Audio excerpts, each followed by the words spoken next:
nous, hein. Écoutez-moi bien. Aujourd'hui, on va louer le Dieu Tout-Puissant.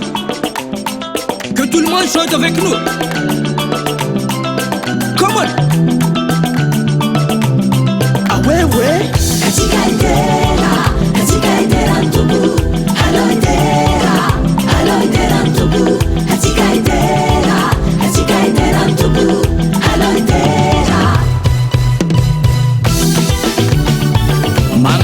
Avako, mola tsara vao.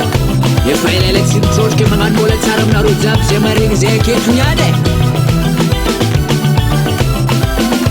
Efa ela tsy fankahita, ela tsy mitrôtro, mifantsafara mampazoto, iny fahasaobagna antobo. Efa ela tsy fankahita, ela tsy mitrôtro, mifantsafara mampazoto, iny fahasaobagna antobo.